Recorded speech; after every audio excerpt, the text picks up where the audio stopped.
people actually are. seen. So Oh, it's by the way, we can't see everybody, but I wanted everybody to see who's kind of on this morning, and it looks like the four amigos here.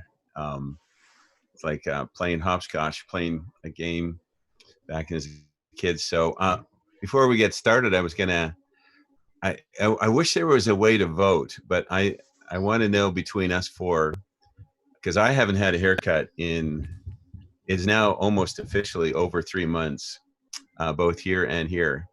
And so I have a ponytail now down behind the back, but I keep it hidden. But thankfully. okay, Eric, you go first. Who is the best hair, pandemic hair here?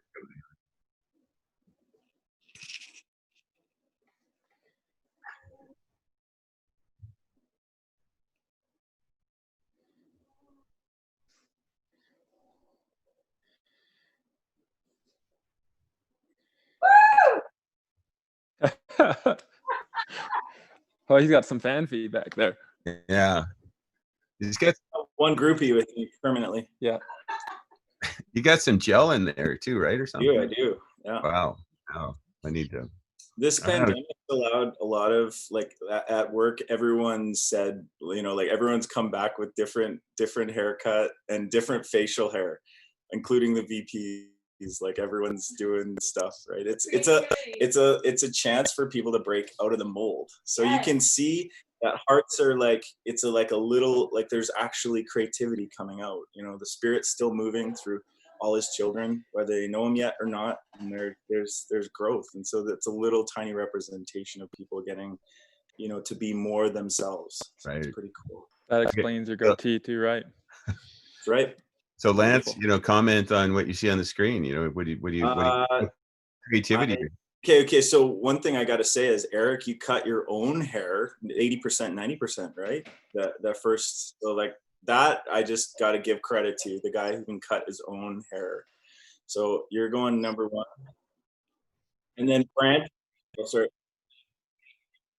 Oh, okay, nice. I'd say it's a tie between Sean and Brant. So it's just a nice round globe of hair. Nice round globe. That's always how I wanted as a kid. Beard, it's a mosaic type beard, like Moses. Like, I just feel like he's got the staff and he's just. I have a question for Eric. Like, you said you practiced on your friends before you did your own. Are they still your friends?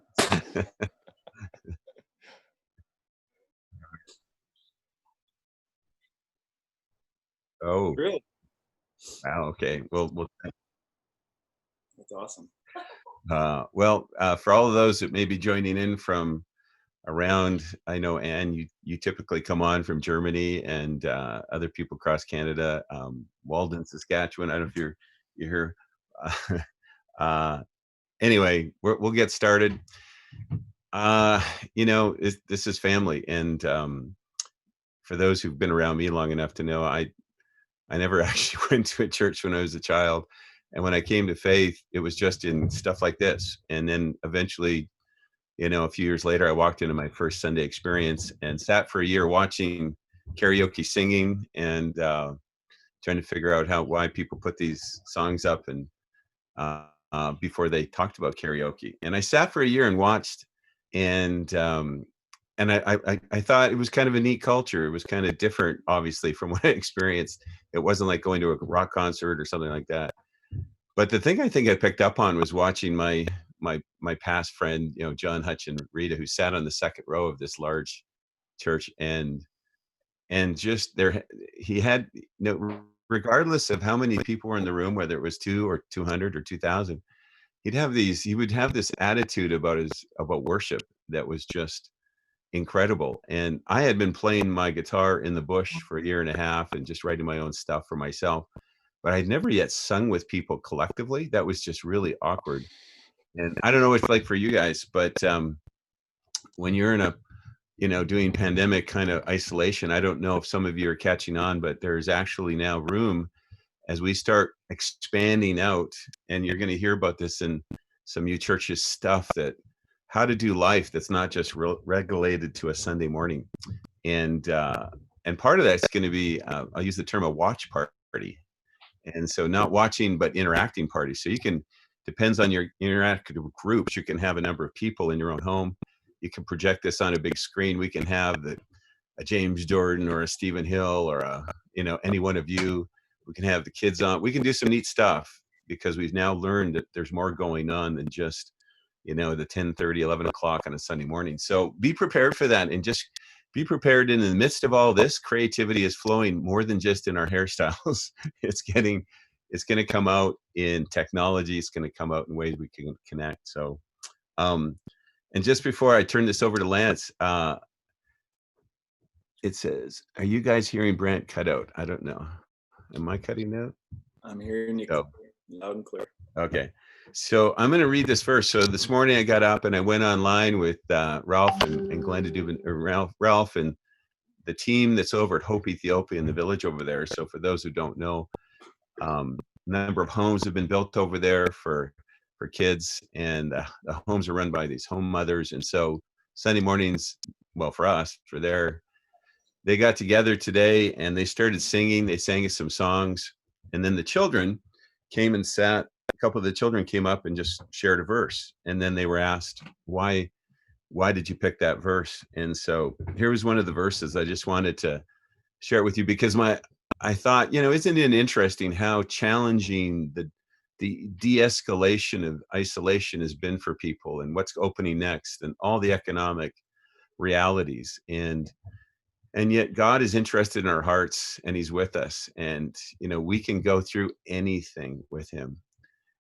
He's not necessarily going to change the external world for our benefit. He's changing us inside. And I just find it fascinating that these kids totally get it.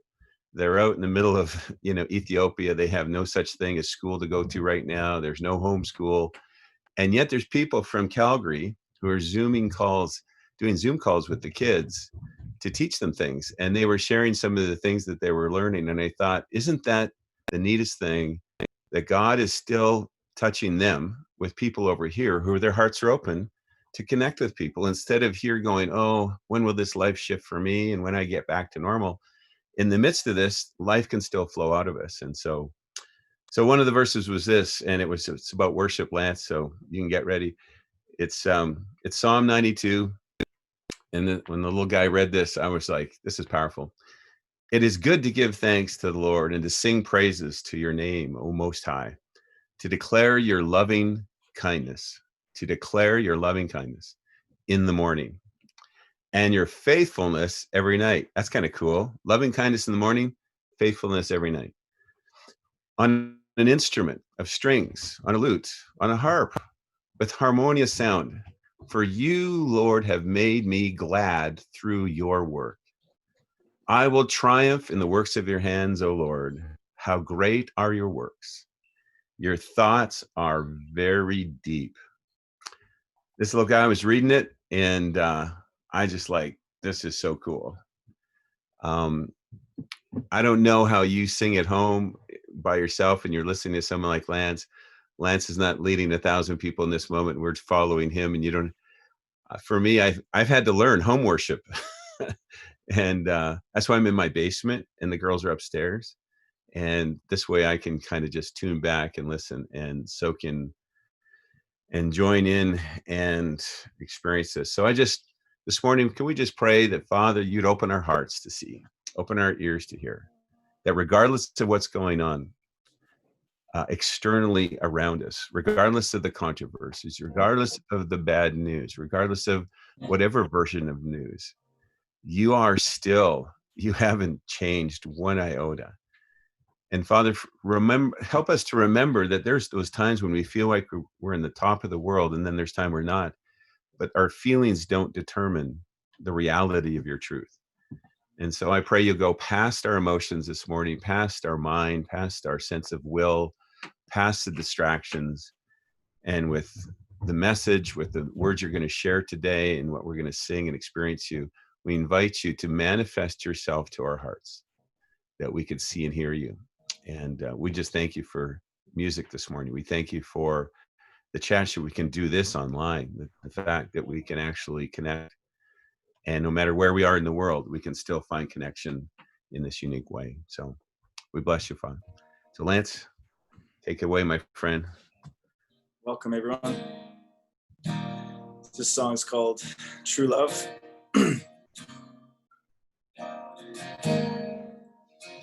I know we don't have lyrics, so I'm just going to say out the first verse so we can kind of follow along if you know it. And if not, just receive. So the lines are, true love came down for us. True love resides in our hearts. True love, yeah, he died for us. Because I know my daddy's heart is the substance of love.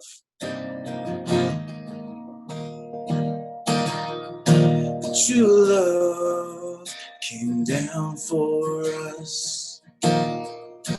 True love resides in our hearts. True love, yeah, he died for us. 'Cause I know my daddy's heart is the substance of love. Let's sing it again. True love came down for us, resides in our hearts.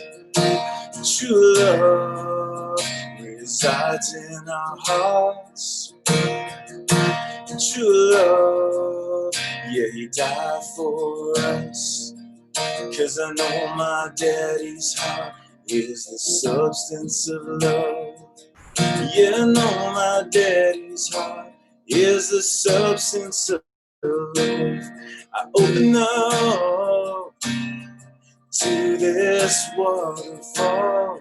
I open up all of my tender parts. I open up to this love pouring out, to receive my daddy's love into the depths of my heart, to receive my father's love into the depths of my heart.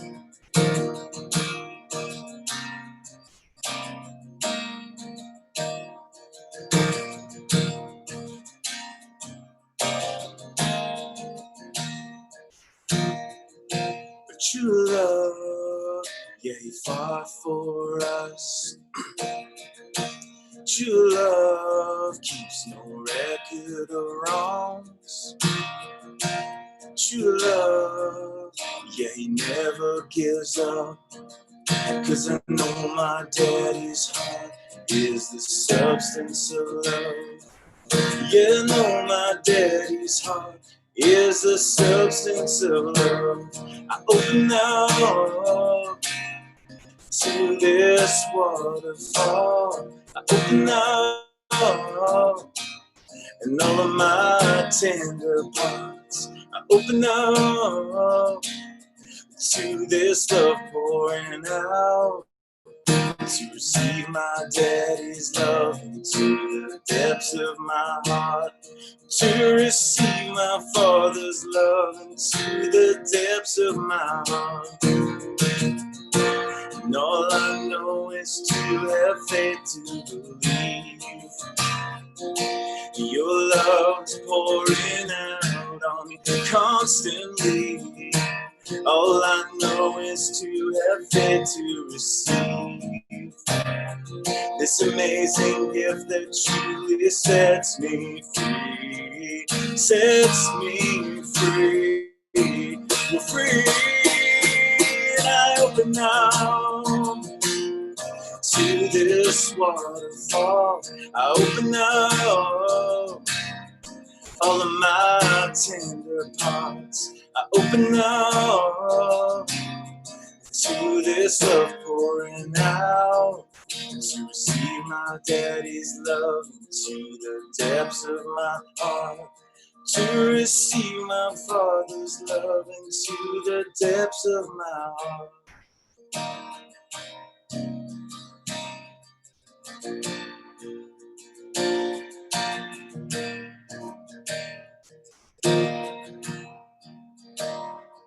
So take courage, my heart. Stay steadfast, my soul. He's in the waiting. He's in the waiting. and hold on to your hope as your triumph unfolds. He's never failing. He's never failing. Take courage, my heart. Stay steadfast, my soul. He's in the waiting. He's in the waiting. And hold on to your hope as your triumph unfolds. He's never failing. He's never failing. So take courage, my heart. Stay steadfast, my soul. He's in the waiting. He's in the waiting. And hold on to your hope as your triumph unfolds. He's never failing. He's never failing. Oh my. He's never failing, but he's always calling. I'm sorry. Hold on to your hope as your triumph unfolds. He's never failing. He's never failing. And hold on to your hope as your triumph unfolds. He's never failing.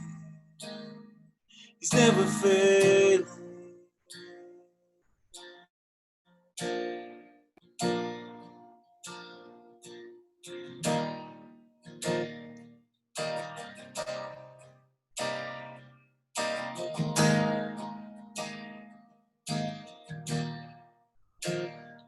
Open up to your waterfall. I open up all of my tender parts. I open up to this love pouring out, to receive my daddy's love into the depths of my heart, and to receive my father's love into the depths of my heart.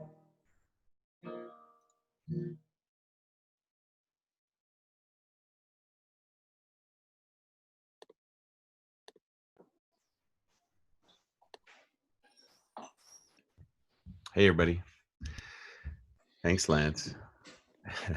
Sorry about the break there. No, it's God was calling you right in the middle, like he was. Yeah, exactly. Or maybe your mom. One learning point is FaceTime. Turn FaceTime off. Sorry about that, everyone. That's good. Hey, a couple of quick announcements, everybody. One, I'm not sure how many of you have been able to connect to the breakout groups afterwards. I know it is. We've talked about with some of the families. It's tough to do that on a Sunday when you're taking this time and then kids are running and so Wednesday nights we call it tic-tac-toe. It's kind of another moment for that and connection. And so just to remind you, that's Wednesday night at 8:00. And stay tuned. There's some people from, I'm not going to give it away because I don't think it's going to happen this Wednesday, but in days past that, there's some individuals from around the world that are looking to get in on some of those conversations. So kind of fun to connect with people from all over the place. So press in, take the time, open up your hearts, don't isolate. This is a great moment to still go there with everybody. So the other one is Rob sent out a note. So any of you guys out there, and I guess it could be anybody, at 3:00 down at Baker Park, there's going to be a fun, best ball disc golf tourney. So if you want to come out and learn how to do that, you can do that. Exciting today. Sean's speaking. Sean has got a gift of something that we're going to unpack. And I'm not going to even take any time. All my memories of Sean kept coming up as I'm thinking of introducing him, but I'm not going to do that to him. I'm just going to go there, and we'll wait till afterwards. So, Sean, got something for us? A gift of something. Hopefully it's a gift to people, and if it's not, well, that well, I'll leave it at that. It's funny that we started talking about hair mostly because I was talking to a friend of mine who he was really into psychology and stuff, and one of the things that he was learning is that when people feel out of control, one of their first reactions is often to do something with their hair. So after breakups, they like to go get their hair cut or beard shaved, or I don't know if you remember Britney Spears back in the day having a bit of a breakdown and she shaved her head. And I guess that's a fairly common response is you got to do something with your hair. And so I'm feeling good. I have successfully not had to shave my hair yet, so I think I've still been all right with my semblance of control, though Mm. it has been a lot this last 3 months, I think, in dealing with how much in my life and how much in the lives of people I know and care about is being shaken. And a lot of you guys would remember, and some of you won't, but doesn't really matter. A man named Jim Fraser from LA came to speak because he came for Johnny and Alex's wedding. And so Jim came, he came to speak prophetically to our church, and he prophesied over a bunch of people, which was really cool because it's always fun to hear what God is saying about the people that we know through the mouth of somebody who doesn't know them. But he then spoke a word to UChurch in particular and said, your world is about to be shaken. The things you put your energy and time and comfort and security in, all of those things are about to be shaken. And I remember at the time thinking like, yeah, bring it on, let's go. That's totally going to happen, and I'm going to be fine because we know it's happening. And more than ever, I just cannot believe how, despite the fact we knew something was coming, I never predicted something like this was happening. I never predicted it would be a global pandemic. I didn't predict a global collapse in oil prices. I didn't predict so many of this. And then to see so many people I care about all having opinions and talking about it has been very overwhelming for me, because particularly I feel like a lot of people I know, they see themselves as leaders in communities, and so lots of people are looking to them to give them perspective or advice or wisdom. And some people have shared and expressed some of the most beautiful things, and I've watched others express stuff that I'm just like, wow, you're just saying something because you need to be saying something. And for me, it's been hard because I have a tendency that when lots of voices are speaking, I don't want to say anything because I want to be heard. And when there's lots of voices being spoken up, I always feel like nobody's going to hear me, so why should I say anything? And so what I have been doing is asking God for wisdom, because right now, with all of my external things that I do put more security and comfort in than I ever thought I did, being shaken, I've come to this point where I need to have a wisdom that's internal, that so that no matter what my circumstance, the wisdom is there, and I can deal, I can make decisions, I can have peace and calm and joy. And so when I first became a Christian, I remember somebody telling me, well, if you ever need wisdom, the place to go is Proverbs. And so I decided to open Proverbs up. And I remember as a young Christian, one of the first verses I read in there was, be slow to speak and quick to listen. And that had never been my life.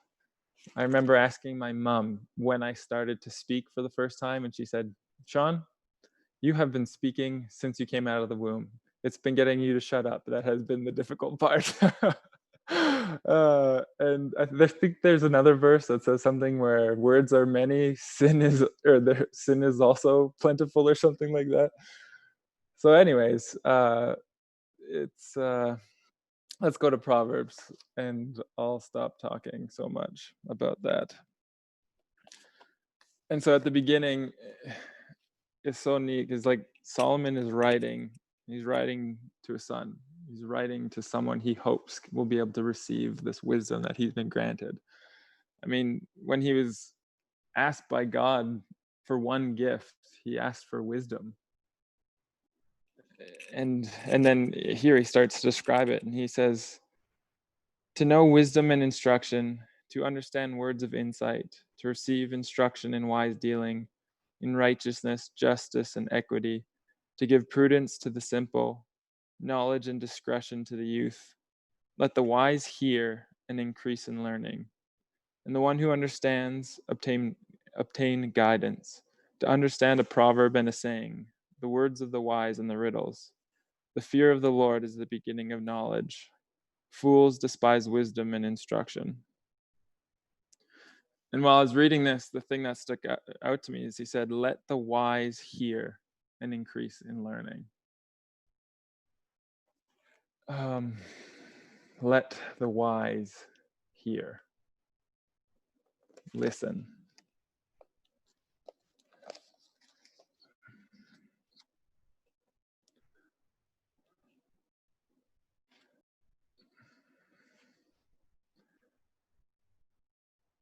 Pause for dramatic effect. No, that's a terrible joke.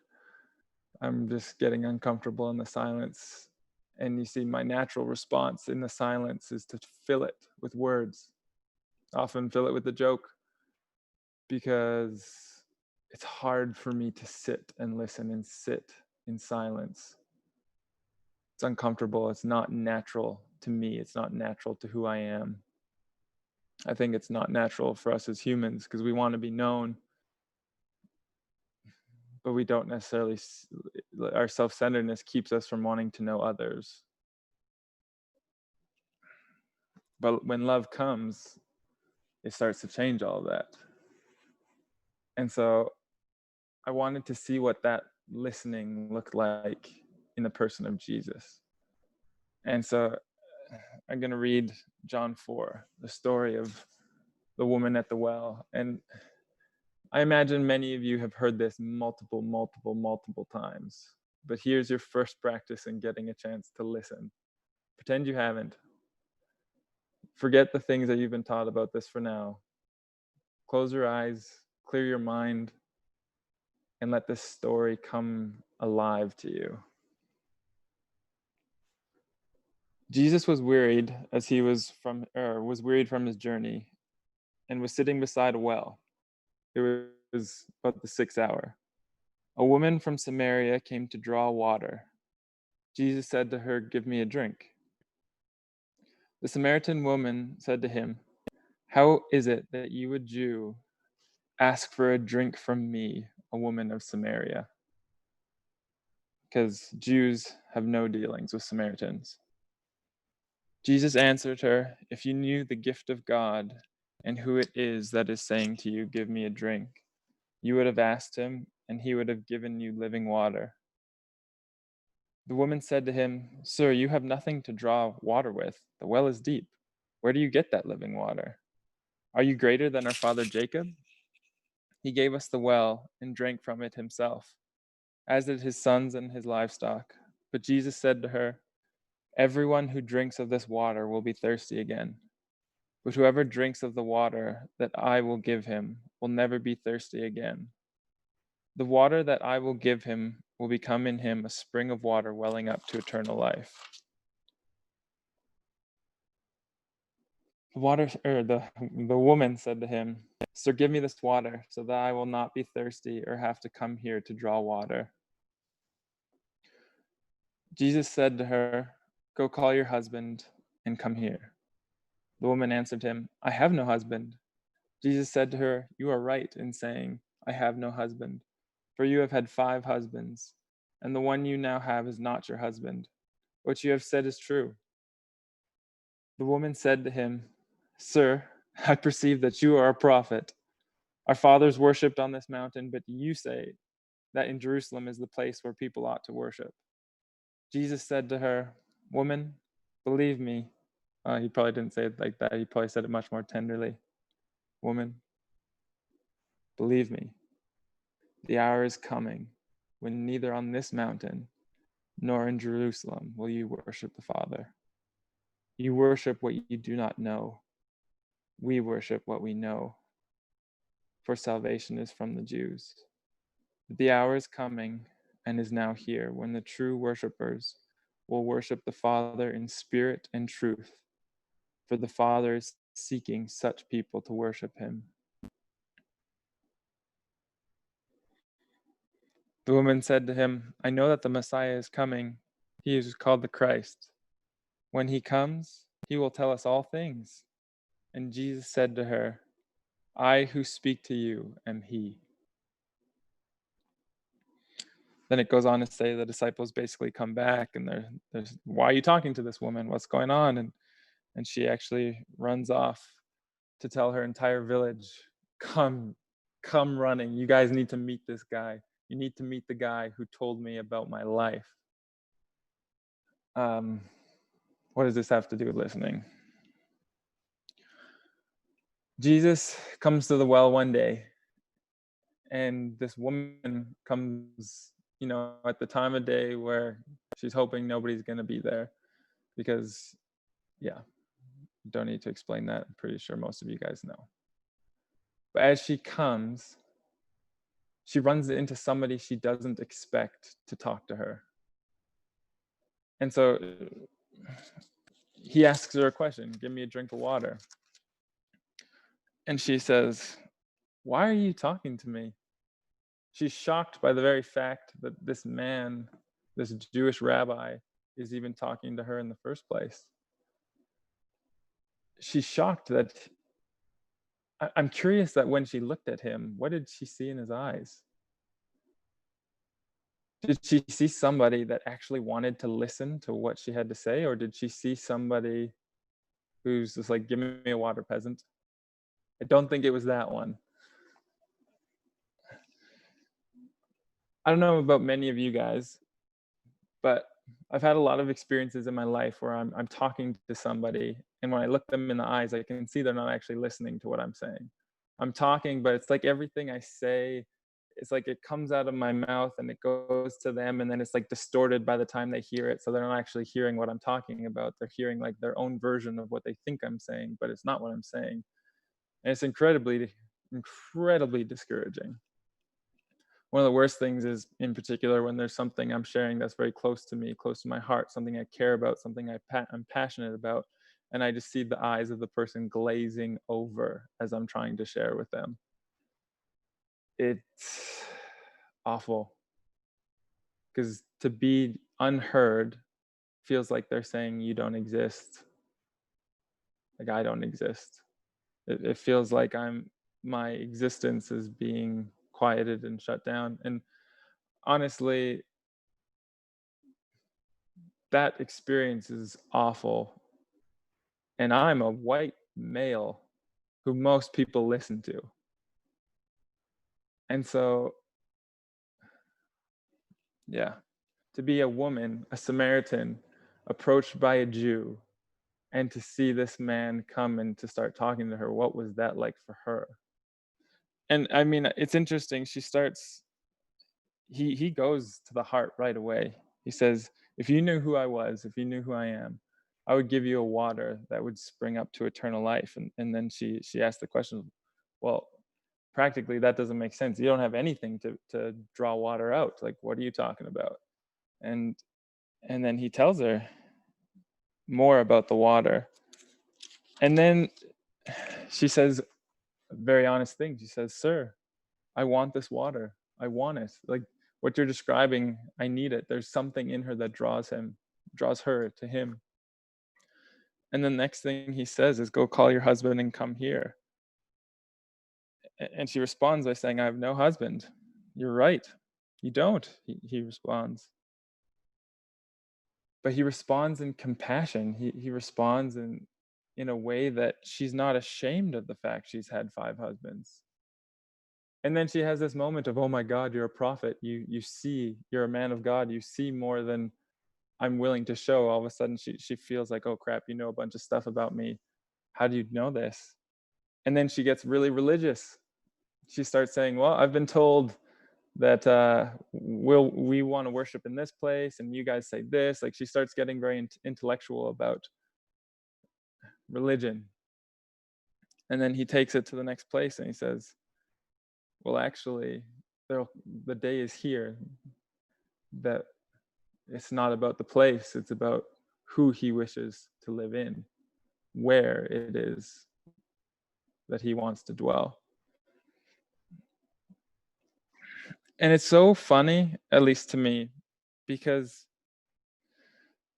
she's having this conversation with him and he's not actually responding to what she says, which I would find super frustrating. But at the same time, he's speaking deeper and he's speaking to the heart of this woman instead of speaking to what it is she's saying, which I can't say I've experienced many people who have a good skill at.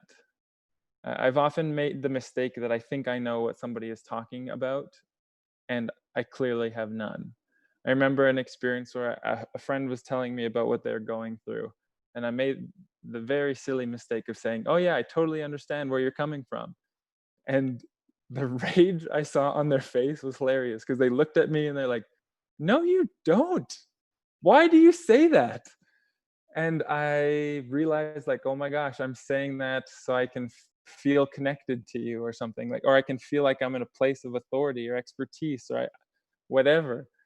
And it was so healthy for me. He's like, it's okay for you to say, wow, that's hard. Instead of, yeah, I totally understand where you're coming from. Because you know what? I don't. I didn't know what it was like to be that person. I may have had a similar experience, but that doesn't give me like the right, or even it doesn't make me know what they're going through. And like I said, there's been so many times where I'm trying to express myself to somebody. I'm trying to express what I'm going through. And they're like, yep, I know what it is. And they start describing what they think it is. And it's not that. And I'm just like, oh, wow, I just feel like shutting up even more. Anyway, what happens here is Jesus sees into her heart. He sees what she's longing for. And he's able to reveal to her that he sees her. But it's not from a place of great knowing or wisdom. It's just seeing who she is and not judging it. It's like there's lots of great YouTube videos about how to listen to people, and lots of us, I think, could follow them to a T and articulate what it is that lots of people are saying to us. But it's not about that. It's about having a heart that listens, and that heart is who God is. He is a God who listens. He's a God who hears. He's a God who sees us. And it's when that comes alive in us that we're able to do that for other people. But it's not because of our own wonderful habits or abilities. It's about him being manifest in us in the moment, just like he was constantly manifest in Jesus. I mean, she was even got to experience one of the most beautiful moments I imagine in history. Is so Jesus has been traveling around at this point. His disciples were actually the ones doing the baptizing, which is crazy that he didn't even do it. So I imagine his disciples were getting tons of hype. And he's having this conversation with this random woman at the well who is of ill reputation, is definitely a marginalized person in her community. And she says, I know that the Messiah is coming. There's something in her heart that knows that. And when he comes, he'll tell us all things. And then Jesus says, I who speak to you am he. This is one of the first people in human history that he said to, I am God, the Messiah. I'm the face of the living God. Before I was a Christian, I was painting for a summer after my first year of college. And I remember one day I was painting. I was listening to my favorite podcast that I like to listen to while painting, because while painting is a long process of doing the same old strokes over and over again. So it's really great to have something to listen to. My favorite it's called the Force Cast. It was a podcast on all things Star Wars, which is very dear to my heart. Yep. And as I was listening, the hosts were talking about this new thing that was being introduced at the time at Disney World, and the thing was called Star Wars Weekends. And basically, it was meant to be this epic party in Disney World where all the entertainers wore Star Wars stuff, all the music, rides, everything was Star Wars incited. So extra costumes, lightsabers, all the things that I loved and made my heart go. what? And I was listening to this podcast, and the thought was rolling through my head was, wow, I wish I lived a life where I could go and see that. I'll never get that. That's really cool that they get to do that, but I'll never have a chance.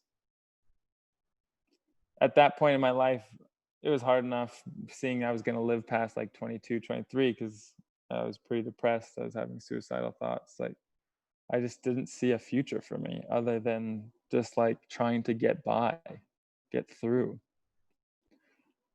And so a few years later, I became a Christian, and I happened to find myself at this school in Nashville that we went to a conference down in Orlando, and we were given half a day break that we could go to Disney World if we wanted to. And so we showed up at Disney World, and it just so happened to be a Star Wars weekend. And so all the performers, all the lightsabers, all the stormtroopers, all the rides, all the stuff was there, Star Wars. And at the end of the night, they did this epic show on the stage where lightsabers are flying, people are jumping, stormtroopers are coming down from the roof, Luke Skywalker, Chewbacca show up. It's epic. And then they finish it off with the famous Star Wars music and fireworks. And I'm looking up at the sky and seeing this epic fireworks show. And I'm hearing the triumphant music of Star Wars. And I hear this voice that says, see, even before you knew me, I heard the things that are in your heart. I heard the desires. I heard you.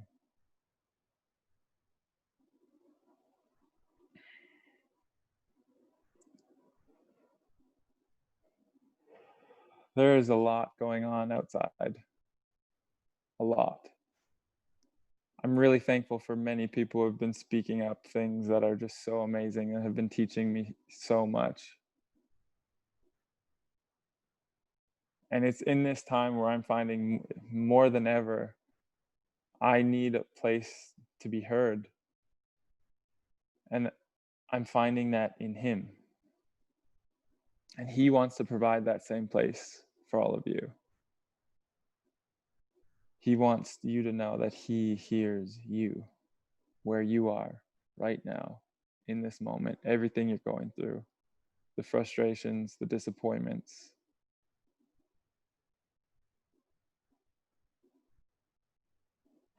He listens, He hears us. And as He hears us, because of what Jesus did on the cross, as we receive more of Him, He lives in us. He's the God who hears us here. He's not the God that is on the mountain or in a building or in a church or in the temple. He's the God that lives here in us. And so He sits here and He listens to us. And as He listens, we get to see more of who He is. We get to receive more of His compassion. And His compassion then transforms us to be just like Him and His Son. And as we're like His Son, we're able to listen to people in a way that receives them in their heart. And the amazing part is, as you listen to people with a heart of God, they change you as you listen. I'm really thankful to have amazing friends that have been able to share things that change my life because they share from their hearts. Johnny, I hope you're watching, but you wrote something so beautiful, and I am so much better of a person from having not only known you, but known what you read. Chad, you and Sarah are going through something so hard, but I got to sit and listen to what's going on in you, and it's made me richer since. Wisdom starts with listening, being heard. And I'm thankful for the other people who have the discernment of when to speak as well. But I'm just going to end it with this, and that's, Father, thank you that you're here for us now, hearing us. The cries of our hearts.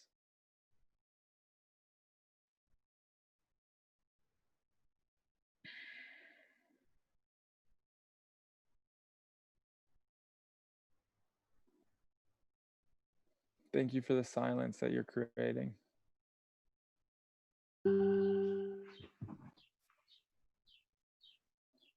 Bless you guys.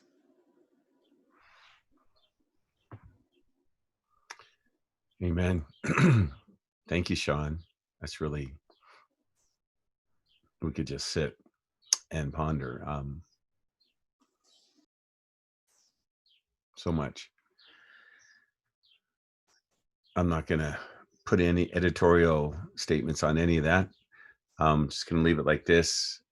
Breakout rooms are going to be in about 10 minutes. And so take the time, even if you're not being able to come onto that, just take some time and just let, knowing that he hears everything you say. And more importantly, he knows your heart even before you say it, and he's with you.